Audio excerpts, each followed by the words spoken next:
A psych ward. Not everyone has been in one, but I have. So I'll tell you all about it. My story starts on the 2022, around my birthday, which is the 15th of May. I had a few problems, to say the least. I was addicted to amphetamines, which made me psychotic. I had a burnout. I was quite depressed. And to top it all off, I also have ADHD and autism. So on the 13th of June, I went to rehab. It was only during the day that I had to go. I could sleep at home and I just come in the day to get the sessions or do the therapy. And it took about 3 months to finish the course. I'm not gonna talk about that great adventure right now, but I'll probably talk about it in the next video if you really seem to like this one. The first 2 months of rehab, I was doing very well. I was learning stuff, I was learning to control my emotions, to work with my emotions. It was a really good time. Then, the last month, I had these extreme mood swings where I would go from extremely depressed to very happy. My psychologist advised me to go to a bipolar ward. So I did.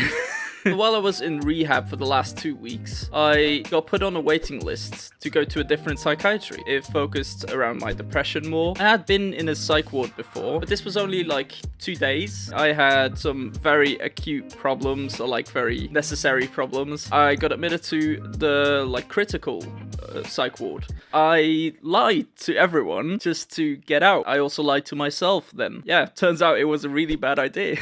So I went to the psych ward in Duffel. It's a little village in Belgium. This little village is really known for its massive psych ward. So that's where I went. The first days were, in my opinion, the worst. The first week, I didn't know anybody. I couldn't really connect to anyone. I was still a bit depressed from like rehab and stuff. And to top it all off, I didn't bring a laptop or like a Nintendo Switch or anything to actually entertain myself with. So I just spent the the entire week watching TikTok on my phone. I'm gonna be honest, I learned to love that app at that point. I mean, I had no other choice. So in the first week, I met some interesting people. We had a manic woman who couldn't stop talking on the phone, like speakers on the phone. During the morning, she would talk the entire time. During like all the meal times, she would just be calling after she's done eating, but she was done eating very fast because she was very manic at the time. And she would just call and get mad if we just said anything about like being a little bit more quiet, because we wanted to just eat in peace. And then also like right before we go to bed, she's just walking in the corridors, almost screaming at the top of her lungs.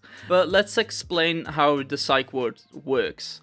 So basically you have 3 groups. You have group 1, which is just to stabilize you. So if you're having like a bit of a depressive or manic mood, you basically get a routine and you get helped and treated, and you just do stuff like do sports, get walks in, all that stuff to just get that routine going and just stabilize you. If you're stabilized, you can move on to group 2 or 3. Group 2 or 3 are basically the same. They are the group where you're going to spend the most of your time. They are also going to be the group that you eat with, that you do activities with, that you do therapy sessions with. Everything is basically done in your group. You do talk to the other groups, but it's limited in some places. Depends on the people. After that first hectic week, I got put in group 2, which was way more relaxed than the first group. Everyone actually sat down together and ate together, which was nice. And a lot more people were actually at the activities and the therapy sessions, which was a bonus for me. Talking about days, I'll tell you how one day kind of looked in the psych ward. First, we would wake up and we would go downstairs to get some breakfast. And at 8:35, we would have this weird ritual thing, like the morning opening, we would call it. Basically, you explain how your night was, you tell you your feelings. You also give like a scale of how you're feeling, how your mood is, being like 5 very manic, 0 being neutral, and -5 being depressed. While I was there, I was mostly between 1 and -1. After all that, we went for a walk that was about half an hour. Then we would have 2 sessions.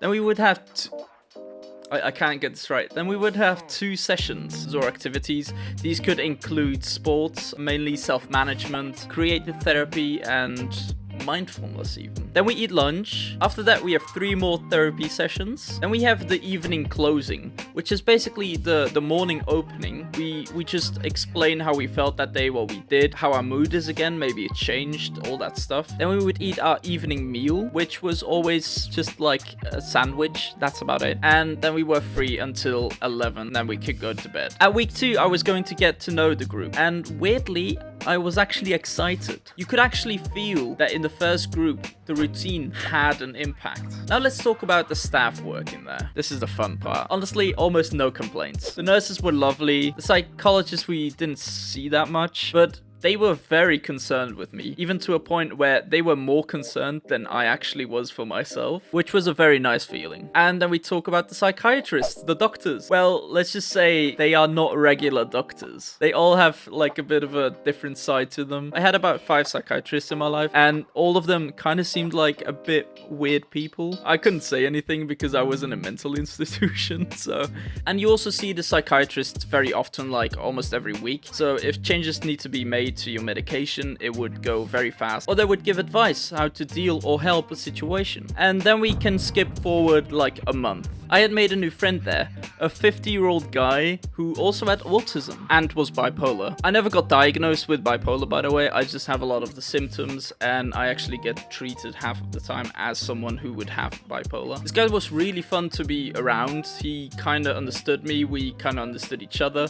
We basically did everything together. Like in the therapy sessions, in the sport, we would always choose each other as partners, which is a bit weird because I was like the youngest guy there, and he was not the oldest, but he was nearer.